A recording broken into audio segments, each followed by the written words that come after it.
नमस्कार, news room live देख रहे हैं आप और मैं हूं आपके साथ शिपवन शर्मा और मेरे साथ है मेरी सहयोगी रूपाली शर्मा। तो चलिए बिना किसी देरी के शुरुआत करेंगे इस खास प्रोग्राम की, लेकिन सबसे पहले नजर डालेंगे कुछ बड़ी खबरों पर। बिल्कुल, सबसे पहले बात करेंगे यहाँ पर जम्मू कश्मीर के हवाले से, जहां पर हीरानगर में सर्च ऑपरेशन चल रहा है और आपको बता दें कि देर रात एनकाउंटर जो है वो हुआ था। उसके बाद आज सुबह से ही ये सर्च ऑपरेशन जारी है क्योंकि 4 से 5 आतंकी छिपे होने की आशंका है। तो बिल्कुल इसी बीच आगे बढ़ेंगे, जहां पर महाराष्ट्र के हवाले से बात की जाए तो महाराष्ट्र में शिंदे गुट के कार्यकर्ताओं पर एफआईआर लॉन्च हुई है और ये एफआईआर का मामला वो ये है कि एक कॉमेडियन द्वारा कुछ टिप्पणी शिंदे को लेकर की गई, जिसको लेकर कि उसके सेट पर जाकर तोड़फोड़ की गई। तो इस मामले में एफआईआर दर्ज हुई। बिल्कुल, इसके बाद यूपी में योगी सरकार को लेकर बात होगी, क्योंकि योगी सरकार को लेकर अगर बात की जाए तो उनके 8 साल पूरे हो चुके हैं और आज प्रेस कॉन्फ्रेंस करते हुए सीएम योगी आदित्यनाथ नजर आएंगे और अपनी उपलब्धियों को गिनाएंगे कि आखिरकार उत्तर प्रदेश कैसे बना है। बिल्कुल, संसद को लेकर बात की जाए तो संसद सत्र लगातार जारी है, दूसरा फेज है और 9वां दिन आज है और इसको लेकर आज हंगामे के आसार हैं और वक्फ संशोधन बिल को लेकर हंगामा हो सकता है। वहीं दिल्ली की अगर बात की जाए तो नई सरकार के बाद आज जो है वो बजट सत्र शुरू हो चुका है और कल बजट जो है वो आम बजट जनता के लिए पेश किया जाएगा और क्या कुछ नई सरकार लाती है, हर किसी पर जो नजर है वो रहेगी कि बजट क्या कुछ लोगों के लिए आएगा और क्या कुछ इस बार जो रेखा गुप्ता की सरकार है वो जनता को देती है। तो सबसे पहले आगे बढ़ेंगे, जहां पर जम्मू कश्मीर के हवाले से बात होगी। तो आपको बता दें इस वक्त जम्मू कश्मीर के कठुआ की अगर बात की जाए तो वहां के सन्याल में अभी जो सर्च ऑपरेशन है वो चल रहा है और 4 से 5 आतंकी छिपे होने की खबर जो है वो सामने आई है, जहां पर देर शाम एनकाउंटर चला और एनकाउंटर में एक बच्ची जो है वो जख्मी भी हुई है। बिल्कुल, आपको बता दें कि अब सुबह सवेरे जो है एक बार फिर से ऑपरेशन चलाया गया और ड्रोन की मदद से इलाके को खंगाला जा रहा है और 4 से 5 जो आतंकी हैं उनकी मौजूदगी की सूचना यहाँ पर इनपुट्स जो है वो मिले हैं।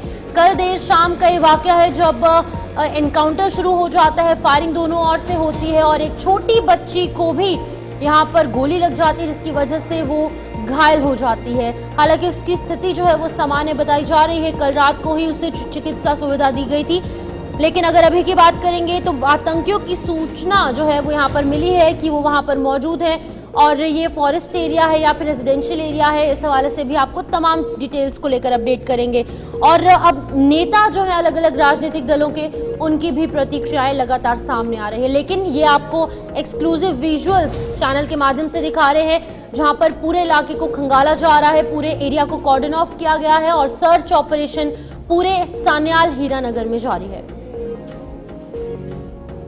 तो बिल्कुल यहाँ पर हीरानगर में सर्च ऑपरेशन आप देख सकते हैं कि किस तरीके से किया जा रहा है। बड़ा सवाल यह है कि एक साल में 2 अटैक जो है और 2 आतंकी वारदातें हीरानगर के इस इलाके में पेश आ चुकी है और ये वही रास्ता है जहां से हर बार घुसपैठ होती है।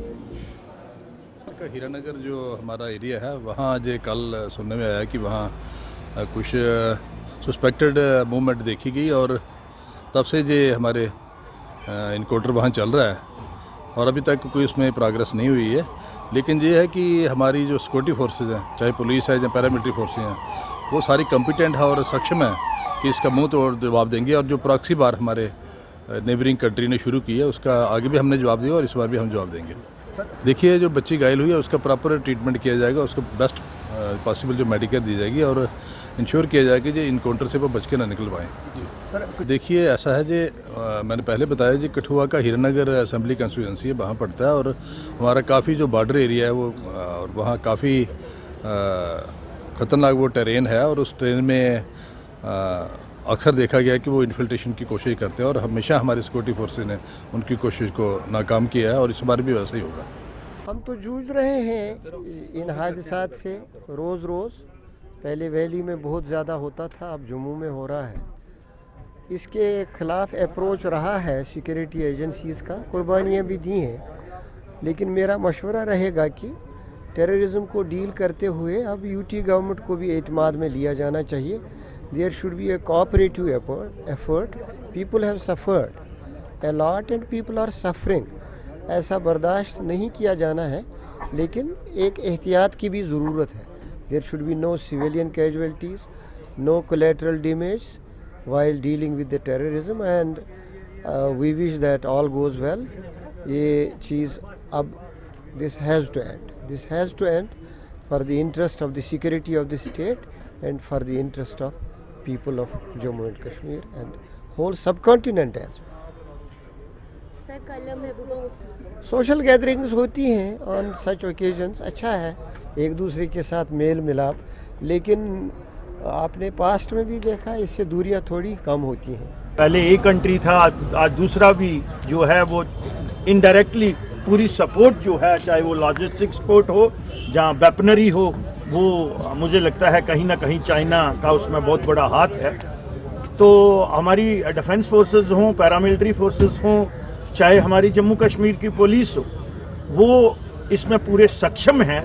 लेकिन जैसे मैंने पहले कहा कि 6,600 किलोमीटर जो है और कटा फटा टोपोग्राफी अगर आप देखेंगे बहुत लंबी चौड़ी है, लेकिन हमारी जो डिफेंस फोर्सेस हैं, पैरामिलिट्री फोर्सेस हैं, वो पूरी सचेत हैं।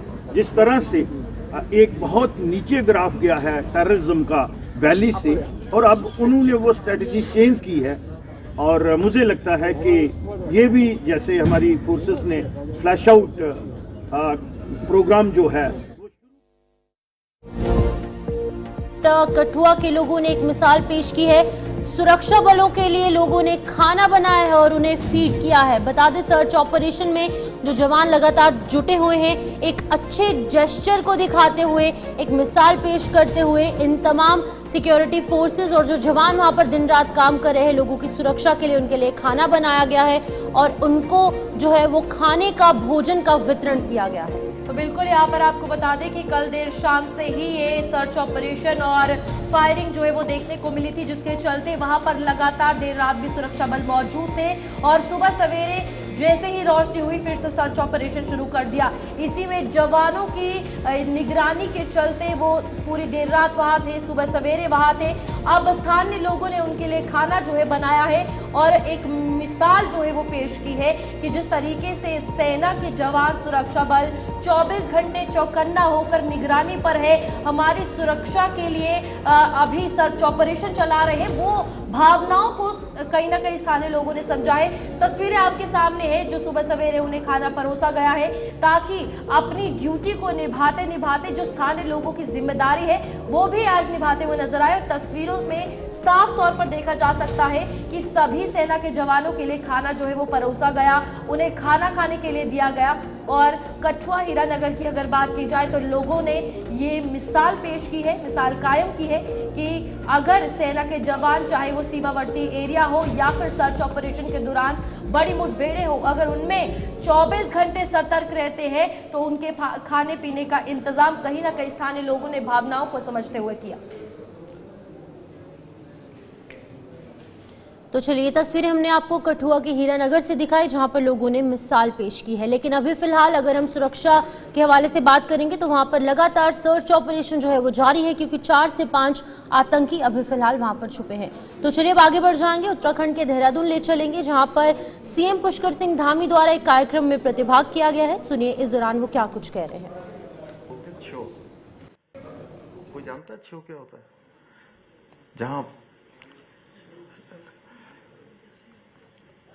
जहां पर पानी फूटता है,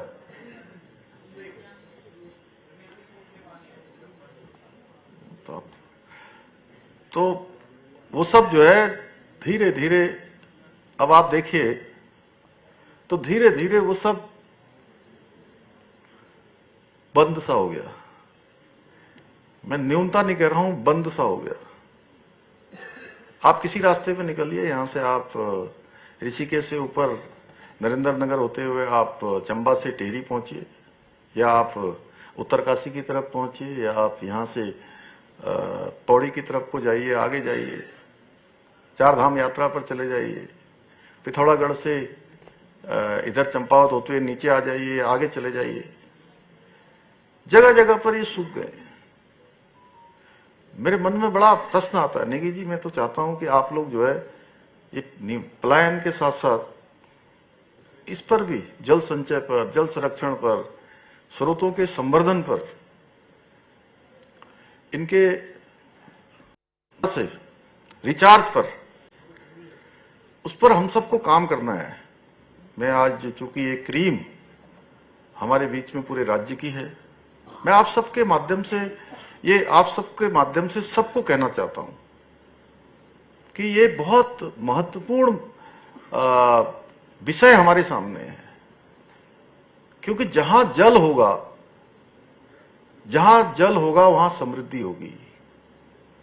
जल होगा, जीवन तो होगा ही होगा, जल ही जीवन है कहते हैं, लेकिन मैं साथ में शब्द जोड़ रहा हूं कि जल के साथ समृद्धि भी होगी। अब थोड़ी देर के लिए सोचिए कि गंगा जी आ रही हैं, अलकनंदा जी, भागीरथी जी देवप्रयाग में मिल रही हैं, और इसी के हरिद्वार से, यहां से लेकर गंगा सागर तक, जहां तक गंगा जी जाती हैं, अगर गंगा जी ना हो, गंगा जी ना निकले यहां से,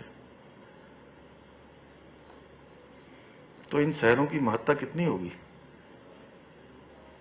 यहां का जीवन कैसा होगा। ये केवल मेरा प्रश्न नहीं है, मुझे लगता है, अभी मैं 4 दिन पहले मैडम भी थी तो मैं वहां पूछ रहा था कुछ लोगों से कि भाई बचपन में हम अच्छे अच्छे पेड़ जो होते थे, हमने बचपन में उन पेड़ों में ग्राफ्टिंग शुरू करते थे, कलम करना बोलते हैं। तो अभी नए बच्चों को आप पूछे कलम करना क्या होता है, तो कोई नहीं बता पाएंगे। आलू को वैसे देख के समझ जाएंगे कि आलू तो है, आलू कैसे उगाई जाती है, अदरक कैसे उगाई जाती है, लहसुन कैसे लगाया जाता है, धनिया कैसे लगाया जाता है, मेथी कैसी लगाई जाती है, सरसों कब होती है। अभी मत्स्य विभाग की हम बैठक ले रहे थे 2 दिन पहले, आप नहीं थी उसमें, सुंदरम जी आप थे, तो वहां मच्छियों की बात आ गई कि महासीर होती है, ट्राउट फिश आती है, लाछी आती है, सिंगी आती है, रोहू आती है। तो मैंने कहा ये सब मच्छियां मैंने जो है बचपन में खुद पकड़ी है। हम लोग बंसी लगाते थे, क्योंकि सौभाग्य से गांव में पैदा हुए, उसी में देखा, वहां तो वो लगाते थे गोछा, क्या बोलते हैं, गोछा ही बोलते हैं, जाल। अरे गोछा भी होता है जो ऐसे ऐसे लगाते हैं, जिसका मुंह चौड़ा होता है, अंदर जाके पतला हो जाता है, वो गोछा बोलते हैं ना पांडे। तो ये सब हम अपनी नई पीढ़ी को भी, अभी तो हमारे लिए चुनौती तो है ही है, लेकिन आने वाले समय में कितनी चुनौती होने वाली है। आप देहरादून का ये मौसम देखिए, आप पिछले साल की गर्मी का आप लोगों ने अनुभव लिया होगा क्या? उससे पहले इतनी गर्मी होती थी क्या? अभी से थोड़ा सा एक दिन किस दिन तापमान बढ़ता है तो पंखे चलने लग गए, कहीं कहीं एसी भी चलने लग गया। मैं ही आया था अभी 11-12 तारीख को, तो दिल्ली से आने के बाद वहां भी एसी चला दिया सचिवालय में, तो तुरंत जो है मौसम परिवर्तन हो गया। कई लोग वायरल फीवर की चपेट में आ रहे हैं, अनावश्यक संक्रमण के उसमें आ रहे हैं।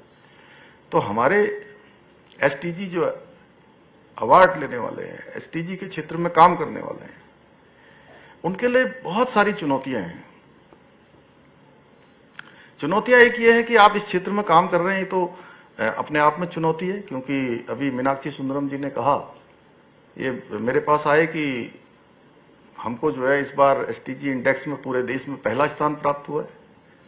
तो मैं राज्य का मुख्य सेवक हूं, मुझे खुशी होना स्वाभाविक था, लेकिन मैंने उनसे कहा कि सफलता प्राप्त करना ये बहुत अच्छी बात है, लेकिन सफलता पर टिके रहना ये उससे ज्यादा महत्वपूर्ण बात है। तो हमारे लिए कई सारे मामलों में आज रविशंकर जी, आपने हमारे राज्य में मुख्य सचिव के नाते पूरी सेवा दी है। उसके बाद आज भी आप सेवा दे रहे हैं राज्य के अंदर, जहां भी हम आपका समय मांगते हैं आप समय देते हैं, आप अपना पूरा डिवोशन के साथ यहां काम करते हैं। तो ये हमारे लिए बहुत चुनौती है, क्योंकि अब बहुत सारे मामलों में हमारा राज्य आज देश का ऐसा राज्य बन गया है कि कहीं ना कहीं हम उसकी शुरुआत करते हैं और उसके बाद पूरा देश उस दिशा में चलता है। आप देखिए, अभी हम लोगों ने यहां पर यूसीसी को लागू किया। यूसीसी लागू किया, देश की आजादी के बाद हमारा राज्य पहला राज्य है जहां पर सबके लिए एक समान कानून लागू हो गया है। हमने नकल का कानून लागू किया है। आपको ध्यान होगा, आज वर्षों पहले नकल बहुत बड़ी समस्या थी, और इतनी बड़ी समस्या थी कि जो होनहार बच्चे थे, हमारे गरीब माता पिता के बेटे बेटियां, शिवसेना बड़ी खबर महाराष्ट्र से सामने आ रही है, जहां पर आपको बता दें कि शिंदे गुट के कार्यकर्ताओं पर एफआईआर हुई है और 20 कार्यकर्ताओं के खिलाफ मुकदमा दर्ज किया गया है। ये पूरा मामला आपको बताएंगे, लेकिन आपको बता दें कि विभिन्न धाराओं के तहत मुकदमा दर्ज हुआ है। बिल्कुल, आपको बता दें यहाँ पर कॉमेडियन कुणाल कामरा ने शिवसेना की अगर बात की जाए तो साथ ही साथ उप मुख्यमंत्री एकनाथ शिंदे पर एक टिप्पणी जो है वो की, और इसके बाद ये पूरा बवाल मचता हुआ नजर आया। जिस होटल में कुणाल कामरा रुके थे वहां पर शिवसेना के कार्यकर्ताओं के द्वारा तोड़फोड़ की गई, जहां शूटिंग हो रही थी उस शो की, वहां पर तोड़फोड़ की गई, जिसके बाद सभी शिवसैनियों के ऊपर, कार्यकर्ताओं के ऊपर एफआईआर दर्ज की गई और लगभग 20 कार्यकर्ता है जिनके खिलाफ ये मुकदमा दर्ज हुआ है। आपको बता दें यहाँ पर habitat stand up comedy set पर ये पूरा तोड़फोड़ का मामला सामने आया है, और ऐसा वर्ड वहां पर कहा गया जो अपमानजनक कहा गया साफ तौर पर। उसके बाद ये बवाल शुरू हुआ, लेकिन दूसरी तरफ उद्धव ठाकरे ग्रुप जो है वो इसको सपोर्ट करता हुआ नजर आ रहा है।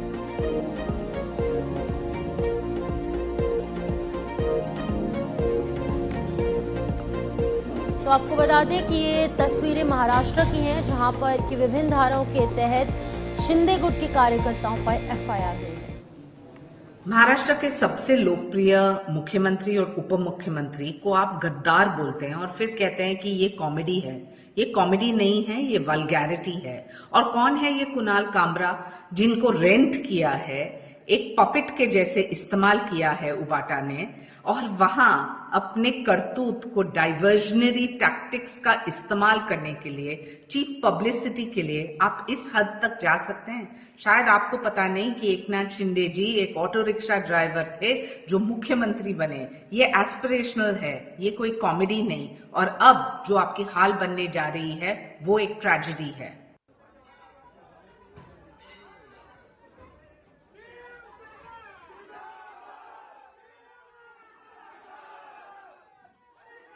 धाराओं के तहत मुकदमा फिलहाल दर्ज कर लिया गया है, और किस कदर महाराष्ट्र में अब सियासी बवाल देखने को मिलेगा ये तो फिलहाल वक्त ही बताएगा। आगे बढ़ेंगे जहां पर उत्तर प्रदेश को लेकर बात होगी, और आपको बता दें योगी सरकार के 8 साल पूरे हो चुके हैं और CM Yogi Adityanath press conference करेंगे। प्रेस कॉन्फ्रेंस में जानकारी जो है विकास कार्यों की दी जाएगी कि किस तरीके से प्रदेश की प्रगति में योगी सरकार काम करती आई। तो बिल्कुल उत्तर प्रदेश में 8 साल भारतीय जनता पार्टी की योगी सरकार के पूरे होने जा रहे हैं, और लगभग 2 कार्यकाल जो है वो अब समाप्त हो जाएंगे। 2027 में उत्तर प्रदेश में एक बार फिर से जो विधानसभा के चुनाव है वो होंगे, लेकिन उससे ठीक पहले लखनऊ में एक अहम press conference CM Yogi Adityanath कर रहे हैं। सुनिए इस प्रेस कॉन्फ्रेंस में क्या कुछ कह रहे हैं।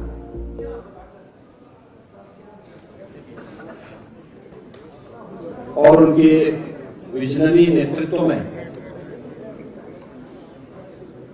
सेवा, सुरक्षा और सुशासन के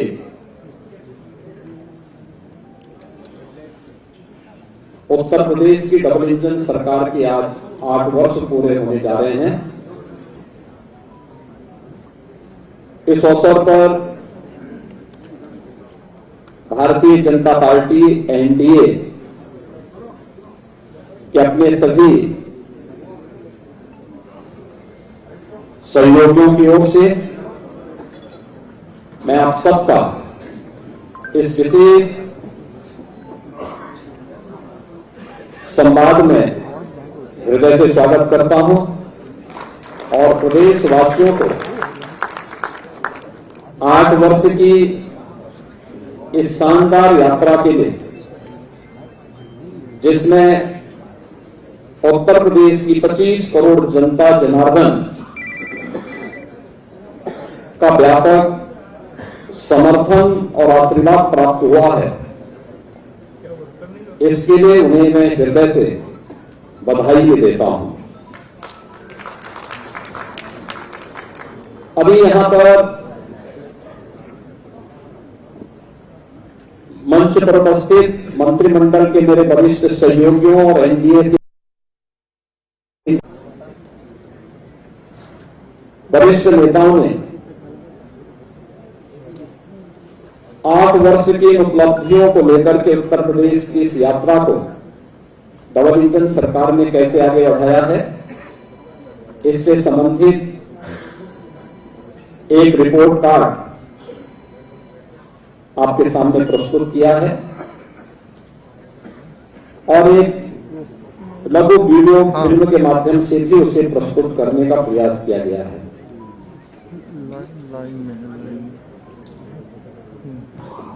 25, 26 और 27 मार्च को प्रत्येक जिला मुख्यालय पर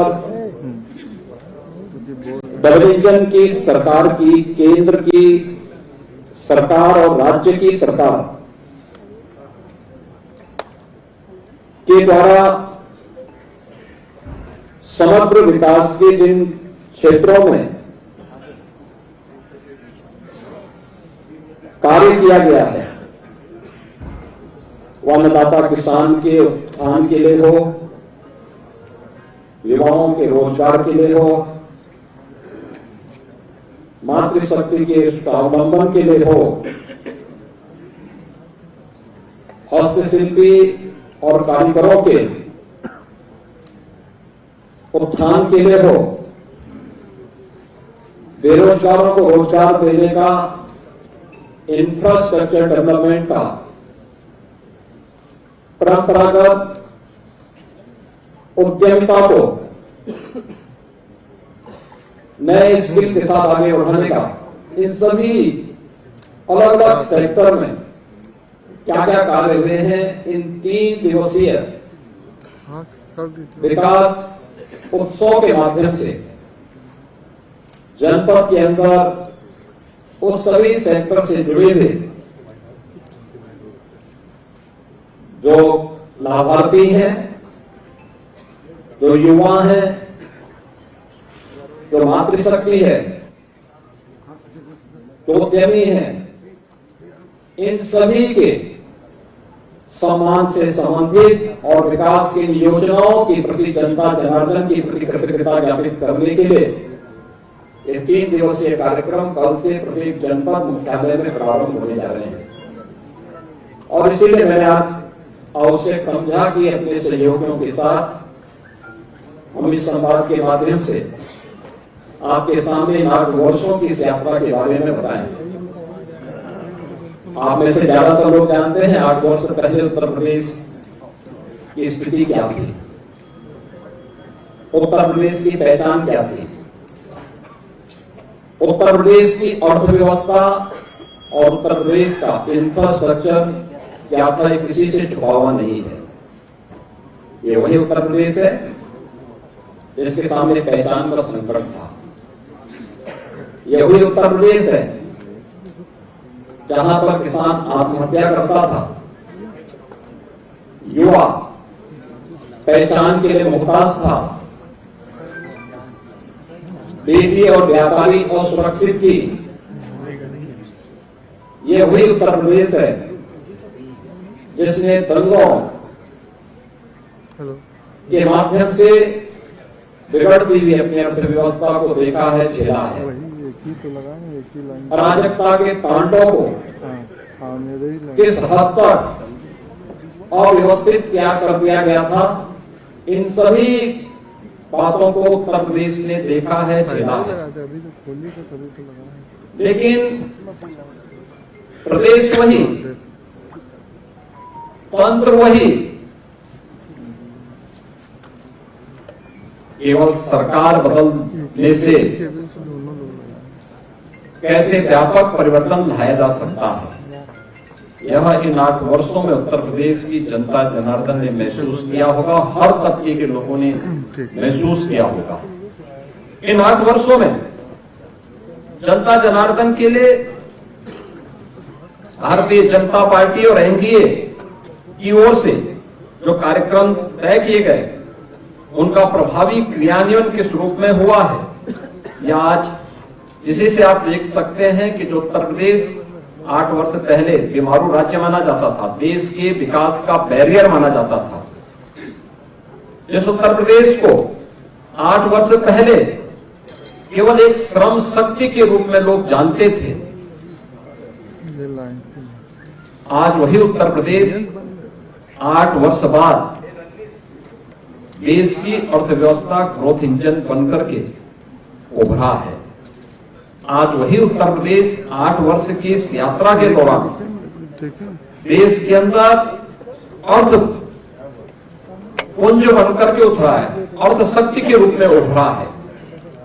आज यही उत्तर प्रदेश प्रत्येक सेक्टर में जो देश के विकास का एक बैरियर माना जाता है, वही उत्तर प्रदेश देश के विकास का ब्रेक थ्रू बनकर के उसको एक नई दिशा देने के लिए हर एक सेक्टर में आगे बढ़ता हुआ दिखाई दे रहा है।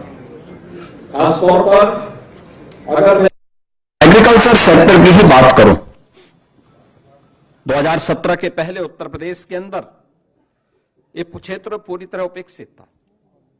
हम लोगों ने हमेशा इस बात को माना है कि विकास की जो ये अवधारणा है, हमें पहले अपने उन सेक्टर को चिन्हित करना पड़ेगा जिसमें हमारे लिए सबसे आसान और सबसे महत्वपूर्ण संभावना है।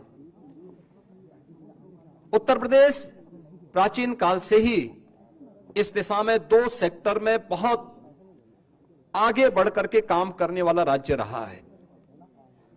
इसमें एक कृषि प्रधान देश, प्रकृति और परमात्मा के असीम कृपा का यह प्रदेश,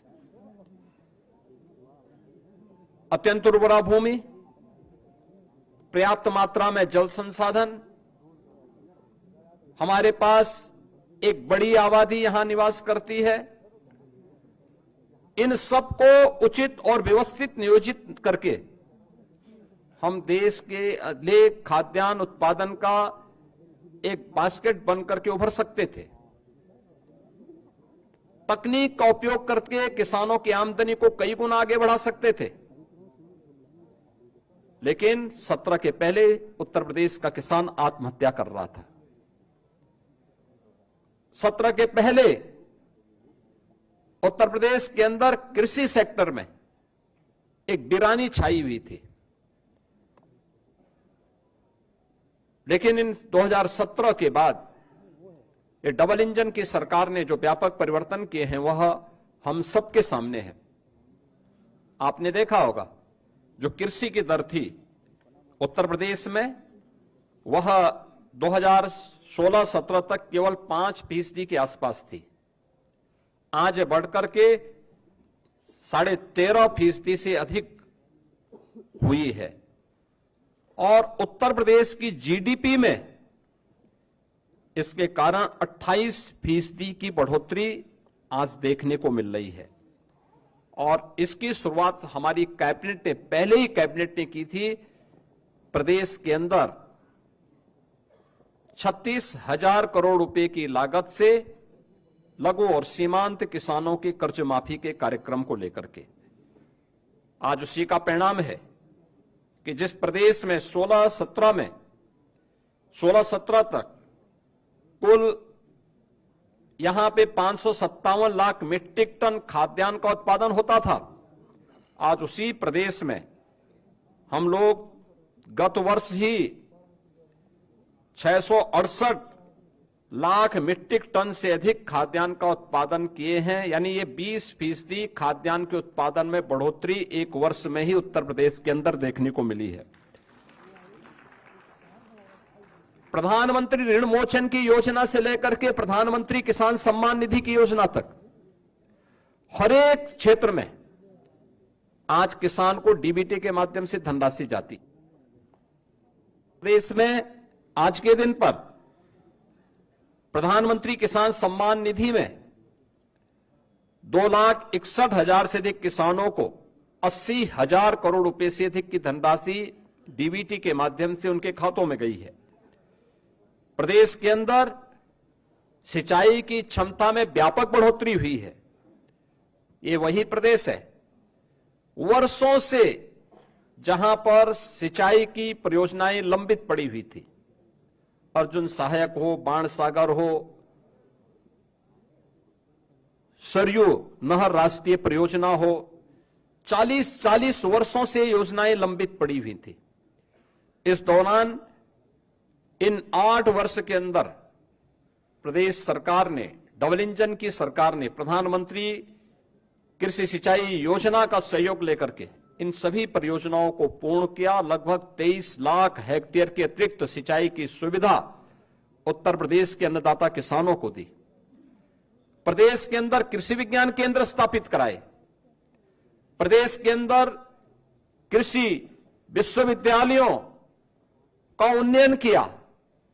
एक नए कृषि विश्वविद्यालय की स्थापना के लिए और 20 नए कृषि विज्ञान केंद्रों को सेंटर ऑफ एक्सीलेंस स्थापित करने की दिशा में कार्य प्रारंभ किए। टेक्नोलॉजी मिली, अच्छे बीज मिले, परिणाम क्या हुआ? धान में, गेहूं में, दलहन में, तिलहन में, श्रीअन्न में, हर एक सेक्टर में उत्तर प्रदेश एक नई स्पीड के साथ आगे बढ़ता हुआ दिखाई दिया।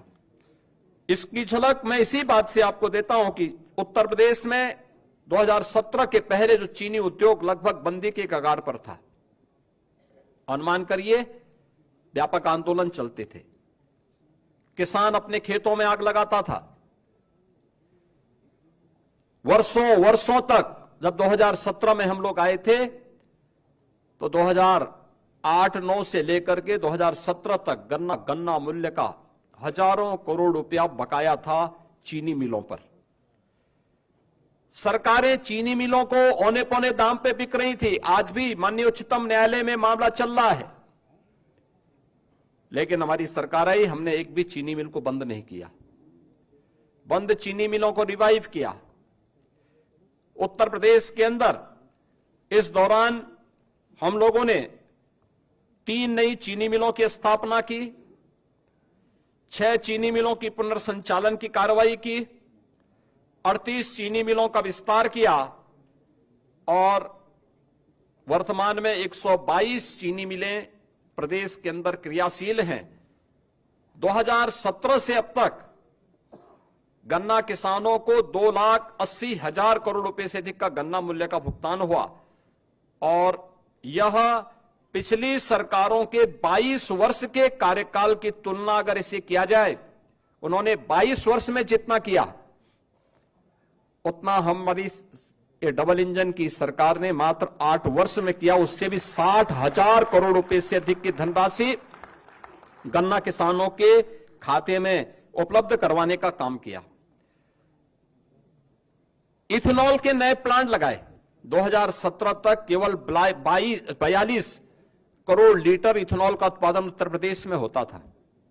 आज के दिन पर यह 177 करोड़ लीटर इथेनॉल का उत्पादन उत्तर प्रदेश के अंदर हो रहा है, जिससे अन्नदाता किसानों को सर्वाधिक लाभ हो रहा है। इसी प्रकार से चाहे गन्ना उत्पादन में, चाहे वह खाद्यान्न उत्पादन में हो या फिर फल एवं सब्जी के उत्पादन में भी आज उत्तर प्रदेश नंबर 1 पर फिर से आया है और उत्तर प्रदेश के अन्नदाता किसानों के जीवन में व्यापक परिवर्तन देखने को मिला है। पीएम कुसुम योजना के अंतर्गत सोलर पैनल लगा करके प्रदेश के अंदर लगभग 86,000 अन्नदाता किसानों के जीवन में व्यापक परिवर्तन का काम किया गया। तो 14 लाख निजी नलकूप को भी विद्युत की मुफ्त व्यवस्था देकर के अन्नदाता किसानों की आमदनी को बढ़ाने में सरकार ने योगदान दिया और परिणाम है कि इस दौरान अगर आप देखें 2012 से 17 के बीच बिचौलियों के द्वारा तब सरकार करती थी, तब कोई प्रोक्योरमेंट सेंटर सरकार के द्वारा नहीं लगाए जाते थे। तब सरकार ने गेहूं का क्रय पे कुल पैसा खर्च किया था 12,808 करोड़। ये पैसा अन्नदाता किसान के पास नहीं, बिचौलियों के पास गया था और 17 से लेकर के 23-24 के बीच में सरकार ने जो गेहूं क्रय पर धनराशि खर्च की है इसमें 2.5 यानी इससे लगभग 2.5 गुना अधिक हम लोगों ने इसके लिए धनराशि खर्च की है, लोगों को उपलब्ध करवाया है। और इसमें 200 यानी 94 इसमें कुल धनराशि 12,808 करोड़ की तुलना में 43,424 करोड़ रुपए यानी 3.5 गुना अधिक भुगतान अन्नदाता किसानों को सीधे प्रोक्योरमेंट के केंद्र के माध्यम से हम लोगों ने अन्नदाता किसानों के लिए किया है। ऐसे धान के क्रय में भी 12 से 17 के बीच 17,190 करोड़ रुपए का कुल भुगतान बिचौलियों को हो पाया था, क्योंकि किसान सरकार के एजेंडे में कहीं नहीं था। इस दौरान 2017 से लेकर 2024 के बीच सरकार ने 5 गुना अधिक यानी 88,746 करोड़ रुपए का धान का मूल्य डीबीटी के माध्यम से अन्नदाता किसानों के खाते में करने का काम किया। प्रदेश के अंदर 32 लाख हेक्टेयर से अधिक भूमि को बाढ़ से बचाव करने में सरकार ने सफलता प्राप्त की है और मुख्यमंत्री कृषक दुर्घटना बीमा के अंतर्गत हर अन्नदाता किसान को, उनके परिवार के सदस्यों को, बटाईदार को भी हम लोगों ने 5 लाख रुपए की सुरक्षा बीमा का कवर किया कि अगर कभी बाढ़ से, आकाशीय बिजली से या किसी अन्य दुर्घटना से, एक्सीडेंट से या वन्य जीव संघर्ष में उनकी दुखद मौत होती है तो सरकार इसके लिए उन्हें 5 लाख रुपए की एक सुरक्षा बीमा का कवर भी देगी। और आज हम लोग लगातार इस योजना के माध्यम से प्रदेश के सभी किसानों को आच्छादित किए हुए हैं। तो इस दौरान प्रदेश के अंदर निराश्रित गोवंश की समस्या का समाधान करने में भी ये डबल इंजन की सरकार को सफलता प्राप्त हुई, जिसमें 7,700 से अधिक गौआश्रय स्थल के माध्यम से 12,50,000 से अधिक गोवंश का संरक्षण सरकार अपने स्तर पर कर रही है। और सहभागिता योजना के माध्यम से 1,05,000 पशुपालकों को 1,63,000 से अधिक गोवंश उनकी सुपुर्दगी में दिया गया है, जिसमें प्रति गोवंश प्रति माह अन्नदाता किसान को सरकार 1,500 रुपए का भुगतान करती है एक गोवंश के लिए। और इसी प्रकार से कुपोषित परिवारों को भी 10,000 गोवंश देने का काम सरकार ने इस दौरान किया है। उन्हें भी राशि हम उपलब्ध करवाते हैं। मित्रों, 2017 के पहले प्रदेश की कानून व्यवस्था की स्थिति आप सबके सामने है। हर व्यक्ति जानता है, हर दूसरे तीसरे दिन एक दंगा होता था, न बेटी सुरक्षित थी, न व्यापारी सुरक्षित था। प्रदेश के बारे में लोगों की परसेप्शन का अंदाजा इसी से लगाया जा सकता था कि हमारा युवा अपनी पहचान के लिए मोहताज होता था। आज कानून व्यवस्था में उत्तर प्रदेश ने एक लंबी छलांग लगाई है और महाकुंभ प्रयागराज इसका उदाहरण है। 45 दिनों के इस महाआयोजन में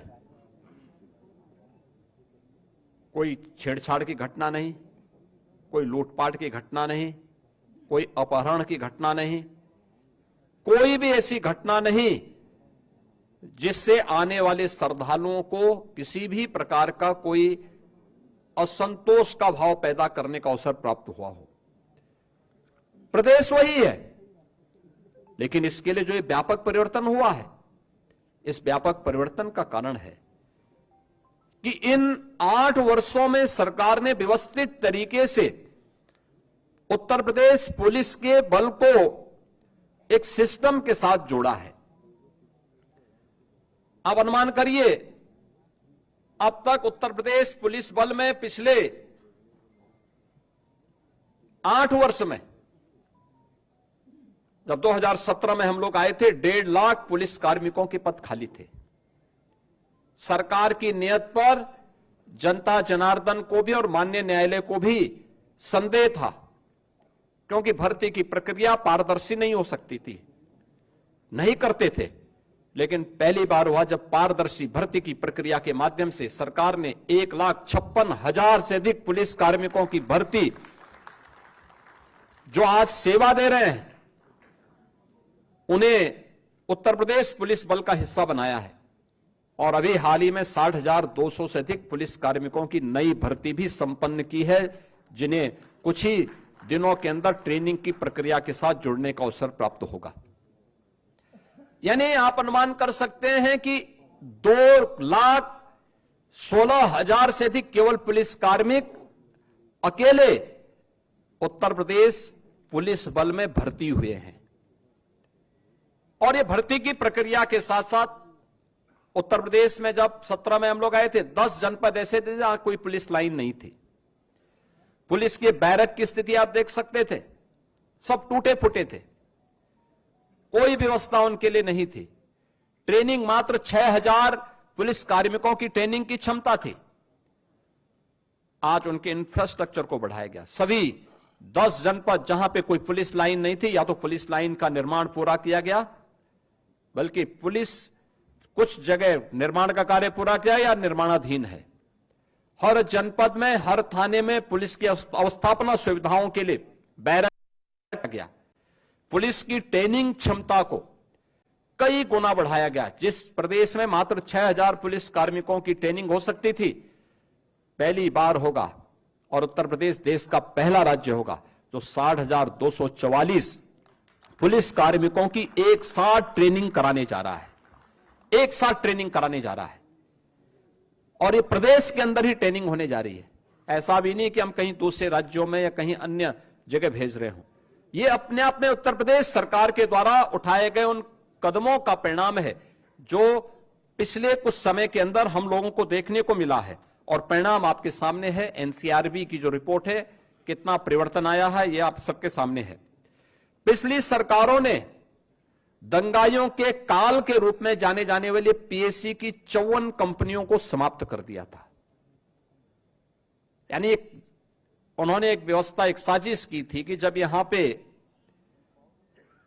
पीएसी ही नहीं रहेगी तो फिर इसके बाद दंगाइयों को खुली छूट मिल जाएगी। हमारी सरकार आई, हमने इन सभी कंपनियों को फिर से बहाल किया, बल्कि महिला बटालियन की 3 महिला नई बटालियन भी गठित की। प्रदेश के अंदर अन्य महत्वपूर्ण स्थलों पर भी 5 नई पीएसी की बटालियन के गठन की प्रक्रिया को आगे बढ़ाया। एयरपोर्ट, मेट्रो की सुरक्षा के लिए, अन्य महत्वपूर्ण संस्थानों की सुरक्षा के लिए स्पेशल सिक्योरिटी फोर्स का भी गठन किया और उसकी 6 वाहिनियां गठित की। प्रदेश के अंदर सभी जनपदों में साइबर थानों की स्थापना की गई। हर थाने में एक साइबर सेल हेल्प डेस्क की व्यवस्था की गई। और आज प्रदेश के अंदर जो हमारी PRB 112 है, इसके रिस्पांस टाइम को 2017 के पहले इसका रिस्पांस टाइम 25 मिनट 42 सेकंड होता था, आज यह 7 मिनट 24 सेकंड का मात्र रह गया है। यानी आम जनता को कितनी जल्दी इस न्याय मिल सकता, उस तक पुलिस का रिस्पांस कितनी फास्ट होगी, इसी से आप अंदाजा लगा सकते हैं। और प्रदेश के अंदर गृह विभाग, नगर विकास विभाग और जन सामान्य की मदद से 11 लाख से अधिक सीसीटीवी कैमरे भी लगाए गए। 11 लाख टीवी, यानी जो माननीय उच्चतम न्यायालय ने निर्भया कांड के बाद देश के अंदर एक व्यवस्था दी थी कि सेफ सिटी की परिकल्पना कैसे साकार होगी, सीसीटीवी कैमरे के माध्यम से उसे आच्छादित करने में उत्तर प्रदेश देश का पहला राज्य है जिसने अपने सभी 17 म्युनिसिपल कॉरपोरेशन के साथ साथ गौतम बुद्ध नगर में सीसीटीवी की कार्रवाई को पूरी तरह आच्छादित करने का काम किया है। ये सभी सीसीटीवी कैमरे आज वहां पर कार्य कर रहे हैं। किसी भी समाज में नारी की सुरक्षा, सम्मान और स्वावलंबन का कार्य संपूर्ण समाज के स्वावलंबन का आधार बनता है। माननीय राष्ट्रपति महोदया, माननीय राज्यपाल महोदय, माननीय विधानसभा अध्यक्ष महोदय,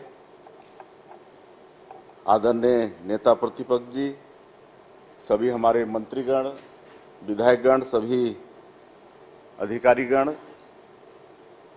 आप सभी को जय जोहार। आज छत्तीसगढ़ और छत्तीसगढ़ विधानसभा के लिए परम सौभाग्य का विषय है ये अवसर ऐतिहासिक है कि हम विधानसभा के रजत जयंती कार्यक्रम में अपने बीच में हमारे देश की माननीय राष्ट्रपति महोदया को पाकर बहुत ही हर्षित हैं। मैं सबसे पहले पूरे छत्तीसगढ़ वासियों के तरफ से 3 करोड़ जनता के तरफ से उनका आप सभी को जय जोहार। आज छत्तीसगढ़ और छत्तीसगढ़ विधानसभा के लिए परम सौभाग्य का विषय है। ये अवसर ऐतिहासिक है कि हम विधानसभा के रजत जयंती कार्यक्रम में अपने बीच में हमारे देश की माननीय राष्ट्रपति महोदया को पाकर बहुत ही हर्षित हैं। मैं सबसे पहले पूरे छत्तीसगढ़ वासियों के तरफ से 3 करोड़ जनता के तरफ से उनका हृदय से अभिनंदन करता हूं, स्वागत करता हूं।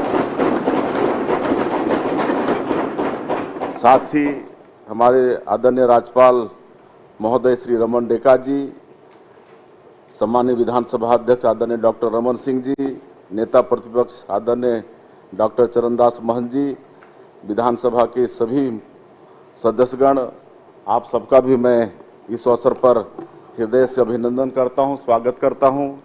अधिकारियों का भी स्वागत करता हूं।